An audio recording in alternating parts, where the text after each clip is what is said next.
Kamala Harris is actually being pointed to. This is how sort of desperate people are. They're like, maybe Kamala would actually do a better job than Joe on this stuff. Which how's that working out?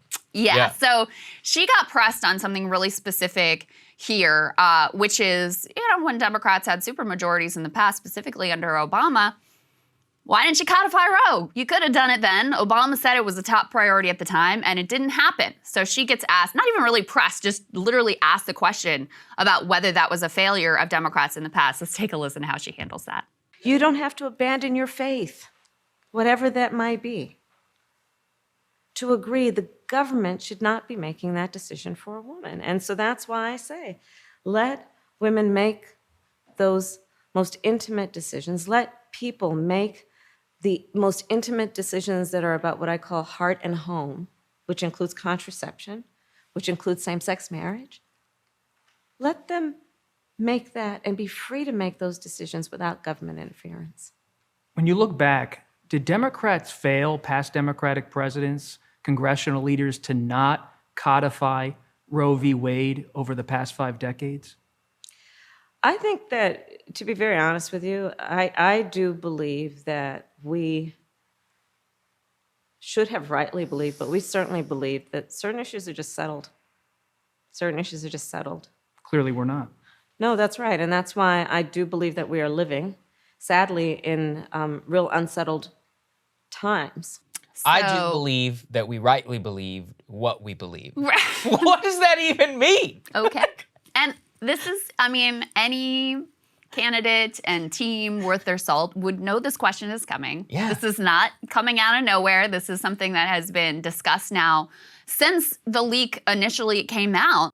This was the immediate question of, well, why didn't you do something about this when you had the power before? Like, okay, we get it. You don't have a supermajority now and you can't change the filibuster mansion, et cetera, but y'all have had power before and you didn't use it. So why? Was it because you kind of liked this as a political issue and that was more important to you to use it as a wedge and as a cudgel than to actually deal with it? And I think it's hard to deny at this point that that was the case. It's so obvious. Listen, I could give a better answer than that. Well, Bob, there have been Republicans in Congress that entire time, and they would have blocked us. And at that time, we only had there were 2 pro-life Democrats, and that's why people need to go out, and we have a different party this time, and we're going to make it all happen. Why did she is it that hard? Was she even in the Senate at that point? No, she wasn't. She wasn't. So why did she even need to own this? Right, she'd be like, I wasn't in the Senate. That should be a question for the people who were in the Senate at that time. Boom. Boom. Move What's forward. next? And all I'm looking forward, and that's why we need to elect more Democrats in 2024. Is it that hard? Somebody said that she is like a person trying to write a book report about a book that she didn't read. And that is exact. In every interview. Extending the 500 words to as far as possible. Or like that Michael Scott thing. Sometimes I just start speaking and I don't know where I'm going to go. That's exactly how she behaves. She's like a Veep character that has actually come to life. I can't believe that she is the Vice President of the United States. And as you pointed out, let's put this up there, which is that now she's in the spotlight because they're trying to elevate her as some sort of Roe spokesperson. It's just so bizarre. The most untalented person in the entire administration, barely capable of forming a sentence, slightly more so than the actual president of the United States. And yet there's no messaging, there's no plan. She doesn't even none of these people seem equipped with meeting a moment in any sort of direction, lack of leadership. And I think it is just pathetic to watch her, as you said. Any person giving an interview knows this is coming. The next time Obama gives an interview, let's watch, because he's going to get asked this question. I would love to hear his answer. He'll be able to handle it much better, even though he's in the hot seat for, Will he lie and obfuscate what his actual record is? Absolutely. Will he do a better job than whatever the hell that was? Some political talent and skill, yes, he does. This New York Times poll that we're going to be talking about tomorrow, which has a million things that are worth digging into, really on both sides of the ledger. But one of the numbers there, this is stunning. 94% of Democrats under the age of 30 say they would prefer a different presidential nominee. Wow. 94%.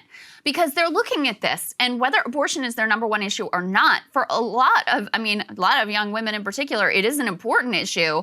And they're looking at this and they're like, what are you doing? You could take random people off the street and they would have better answers to this and they would have better ideas of how to meet the moment. It really is pretty astonishing. And so to me, it is just a sign of how bad the response has been that you're now getting articles like this one, like, maybe Kamala could do a better job here? After we've seen the way that at every moment Kamala Harris has failed to be able to deliver and be able to respond and be able to even be like semi-coherent and forceful in an interview such as this, that they would say, oh, maybe she would be better than Joe, is a pretty bad sign of the times. Yeah. Cable news is ripping us apart, dividing the country, making it impossible to function as a society, and making it impossible to know just what is true and what is false. But the good news is they are failing and they know it. That is why we're building something new, a new mainstream, a healthier one, something more trustworthy, something that we are going to need in one of the most pivotal times in American history. We are building up here for the midterms, for the upcoming presidential election, but we need your help. So if you can help us out by becoming a premium member today at breakingpoints.com, we're trying to change America for the better and the entire world. So what are you waiting for, guys? Go to breakingpoints.com and sign up and help us build a new mainstream.